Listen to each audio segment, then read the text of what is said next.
welcome back to my channel. I know I'm not in my usual setup, but life is a lot right now. I'm constantly on the go, always on the move, always at football matches, always doing something.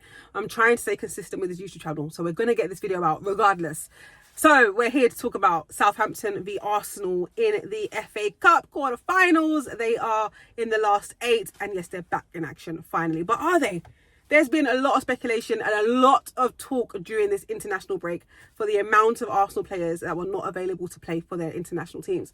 So yeah, we'll get into that because I have no idea who will be starting in this starting 11. And I'm sure you don't either. Does Mikel even know at this point? Well, yeah, I'm sure he does, because I'm sure this has all been planned in advance. Maybe, who knows? There's been a lot of speculation as to why certain players left their camps.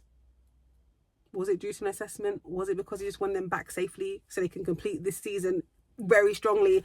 Who knows? But yeah, let's get into it. But look, Arsenal fans have to stay positive regardless of who's available to start. And of course, despite the heartbreak at Wembley during the Carabao Cup final. Talking of Carabao Cup final, there was also a lot of talk ongoing about team selection and in particular the goalkeeper choice. Now, I strongly believe and firmly believe that Arteta will still go for Kepa in goal because he is our cup keeper. Regardless of what happened, mistakes happen, it's part of the game. He's still first choice for cup games. So I do believe he'll go with Kepa, but anything can happen. And I did see, I'm sure you saw it as well, the press conference yesterday where a journalist asked him something along the lines of, can we assume that the goalkeeper is going to be someone whose name ends in A and is Spanish? Because of course, Raya ends in A, Spanish. Kepa ends in A, Spanish.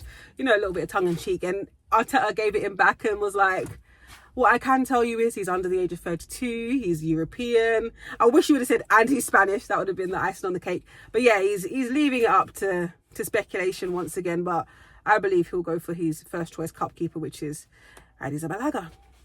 Now, as I mentioned briefly earlier, 11 members of the Arsenal squad were not featured in international games due to withdrawal or not team selection or whatever it was. But a lot of the talk was because they were withdrawn for the national teams. So where does that leave Arsenal tonight?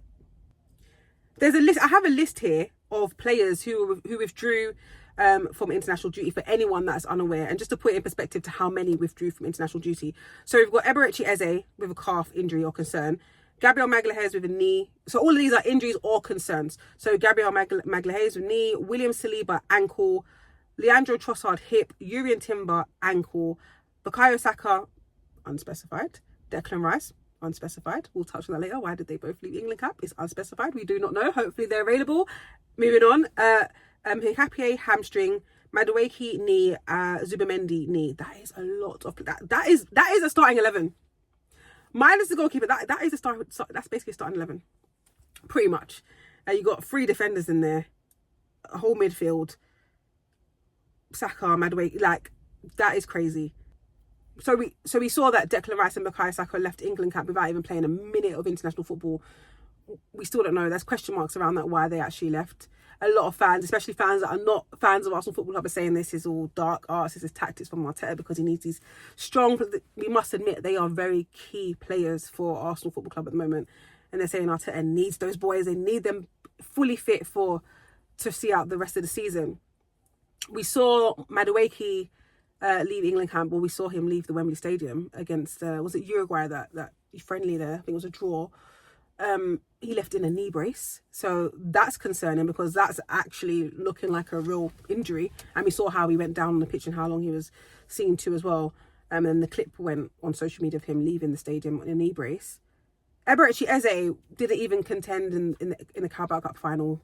There was issues there and said to be out for weeks. Martin Zubamendi left Spanish camp early as well. And Hikapié limped off during their game against Morocco. So like, yeah, it's a lot going on right now. It's because there's so much going on. I don't know which is true and which is not. Because it's like, this is some dark arts going on. Like what is true and what is not? Who is injured, who is not? Are you playing with us? But yeah, I hope all players are fit and healthy soon. Not just for Arsenal fans' good, but for their good as well. But yeah, let's focus on who could actually be playing in the starting 11 against Southampton tonight in the FA Cup, because we know Southampton is never easy feat. I remember when the draw took place, a lot of fans, especially Arsenal fans on social media, were like, yes, gosh, everything's working in our favour. We've got Leverkusen in Champions League. We've got Southampton. Southampton, what? Well, you think that's easy?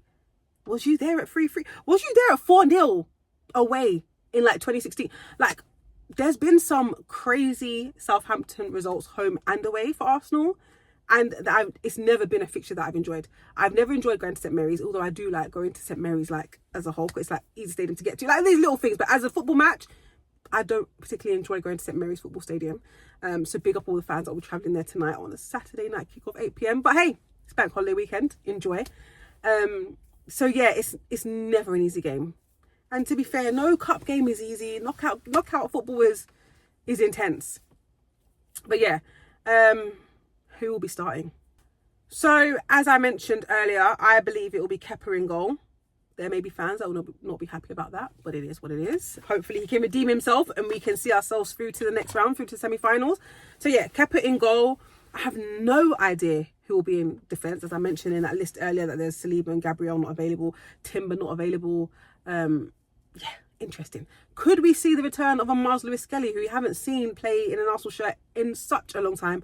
And he had a good international duty with the, was it under 23s? Him and Nwaneri linking up together. I think he assisted 2 of Ethan's goals, if I remember correctly.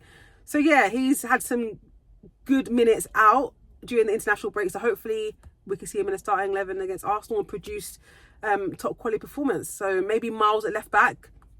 Gabriel maybe, because he said it's a concern and not an injury. Gabriel maybe alongside Mascara if Saliba's not fully fit. If not, could we possibly see a Christian Norgard come in? Either way, Norgard will start today, whether it's in the midfield or as a centre-back. Norgard will start. But let's say, for example, it's Miles Lewis-Skelly left back, Gabriel, Mascara.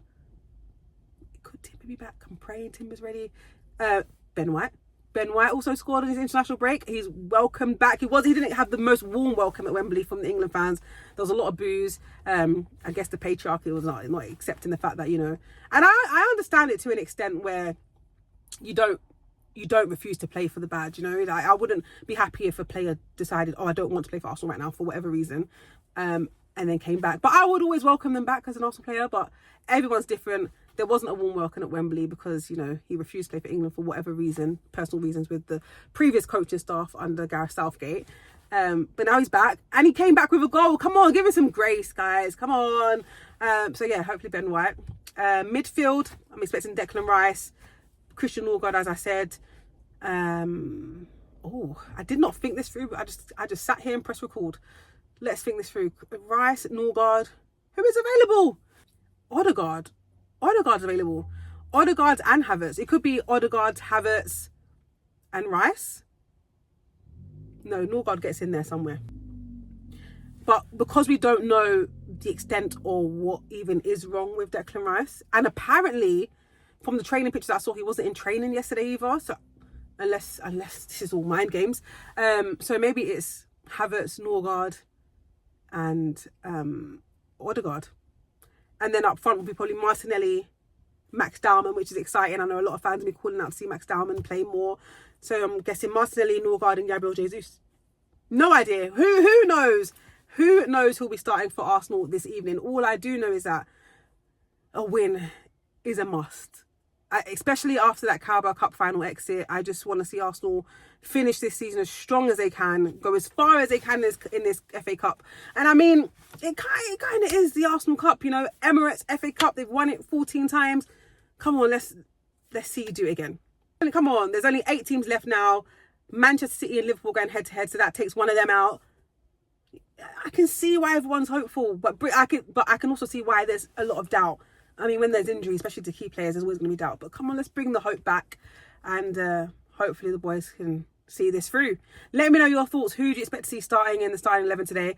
And what are your score predictions? I cannot predict anything. I'm just going to go out on a whim and say 2-1. I have no idea what's going to happen today. I have no idea who's going to be out on that pitch. All I know is I want Arsenal, whoever is on that pitch, to represent the badge and represent it well, which I know they will do, and go out there and get the win. So yeah, let me know your thoughts in the comments, and I will see you after the match. Hopefully, I've been very ill, recovering from the flu that's been going around, and I'm still up and down doing lots of things. And I'm hoping I've been up really early this morning, so I'm hoping I'll still be awake at full time, because if anyone knows me, I'm going to bed extremely early. So 8 o'clock kickoff. Even if I had a ticket, I don't even know if I would even go. That's a lie. If I had a ticket, I'd definitely be there. I would force myself to stay awake. I will be there. The adrenaline, the excitement, you just know you'll be awake. But yeah, this evening I'll be watching from home. And yeah, hopefully I will be bringing you a match review straight after the match. Hold me accountable, guys. Hold me. I will. I know I will. I will. Regardless. Win, lose, draw. Well, there's no draws. Knockouts. This is how you know I'm waffling, guys. But listen, thank you for watching. Like the video, subscribe, because there will be a video post-match with my thoughts and reaction on the final whistle. So I'll see you then. Take care.